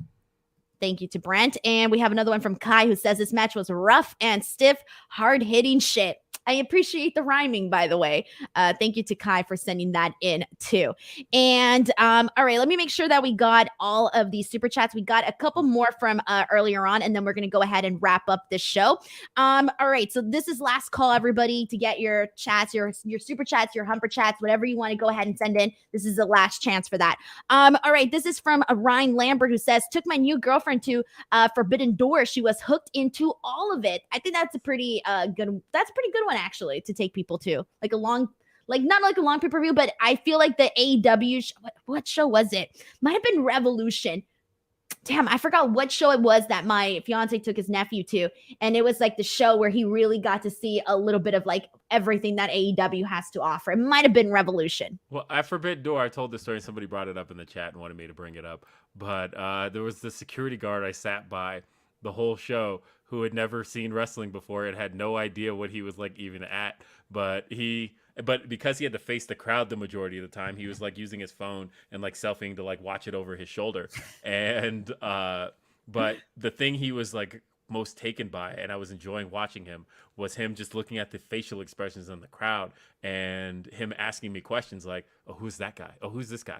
And I would have been so annoyed. I would have been like, look, you either watch the program, I ain't going to answer everything for you. No, I was having fun with him because he saw everybody screaming for Okada. Oh, see, you have patience, Will. I would have been so irritated. I was like, yeah, this is cool. I was actually really enthused because he thought it was like a touring thing. He was like, so how many of these like Japanese events have they done with the Japanese and the, would you say it was AEW? And I said, this is the one. You're at the one, guy. And he's like, oh, really? This isn't like a tour? This is crazy. And it was great. I had so much fun sitting next to this guy. He's actually the guy who phoned in the call to get those people ejected who were the ones that were starting the drama. When I texted you about that, I knew because I was sitting right next to him as he like phones it in, and he radios it in. That's the term I was looking for. So, all right, little insight into my Forbidden Door stay. Anyway, what else we got? All right, we got a couple bit here. This is from Jeff Housen, who says, JD Drake on a cruise is exactly how I imagine the perfect vacation. I'd need to smuggle some spotted cow on board, though, like it's shown here. Thank you to Jeff Housen. And then we have this one from Brent, who says, this one has hold on. Oh, this one has not been read. Sorry. This is a note from Luis, I think. He says, or I don't know. Okay, Brent says, seeing Claudio at the end there made me think we were about to see the return of the Kings of Wrestling and all would be right in the world. Thank you to Brett for also sending that one in. And sorry, I got this one in late. Yeah, I don't know if that ever happens, but that would be great. But I think Claudio's pretty happy where he is in Blackpool Combat Club. Now, this one's a little bit long here. Apparently, Tony Khan name dropped Jeremy Lambert on the scrum is what I'm getting here. That happened in the scrum today. Oh, all right, here we go. Let's get this one in. This one is from Van Twinblade, who says, yo, Will, after I sent in my Grapsity chat, we got some bad news due to a mix of scheduling, Mo Athletics fuckery, travel issues, and COVID changes were made. Davey Richards, Rohit Raju, Brooke Valentine, Lainey Luck, Matt Fitchett, August Matthews are out. New change names, GPA versus Ethan Price, Heather Reckless versus Jody Threat, The Hustler and the Muscle v Grindhouse versus Technical Difficulties, Jay Marston versus Kenny Alfonso. Raju v Richards will be rescheduled. So I'm assuming you know what this is all about. Of course I do. It's always Van Twinblade giving his Glory Pro updates every single podcast, and it's great. Thank you, Van Twinblade. Alrighty, and last but not least, here we go. This is from Marie Run, who sends in a Humper chat saying, love to both Fightful teams tonight. I love wrestling. Thank you, Tony Khan. This is what I remember sparking my love of wrestling. Thank you so much, and I think that is the perfect way to wrap up this show. But before we go, we'll take the floor. Let the people know where they can find you. That's right. You can find me. Where can you find me? Let's see. We can start with Grapsity. That's a show I do every Saturday, noon Eastern, 9 a.m. Pacific. And that is right here at youtube.com/Fightful. You can also find me on Beyond the Bells. I host that show every other week for Women's Wrestling Army. And that can be found. W Wrestling Army is the YouTube account. Not YouTube account, that's the Twitter account. And again, I host that show every week. I interviewed Maria Kanellis this past week, so we got to get some cool updates on what's next for Women's Wrestling Army. And of course, I host Day After Dynamite every Thursday at the time keeps changing. Basically, I guess it's when I feel like hosting it. But Day After Dynamite typically airs somewhere between 3 p.m. and 4 p.m. Eastern every Thursday. youtube.com/FightfulOverbooked. Final super chat from Steve Romero, who says, listening to Tony on the scrum, I just came back here to say thank God Tony bought Ring of Honor. I am going to check out the scrum here pretty much as soon as we're done. Alrighty, and you guys know where to find me. YouTube.com/Denise Salcedo, F4W online Tuesdays, Wednesdays, and Fridays. Twitter and Instagram @_Denise Salcedo. Thank you guys so much for watching. Please give this video a like, subscribe to Fightful Wrestling, and we'll see you guys next time. Bye, everyone.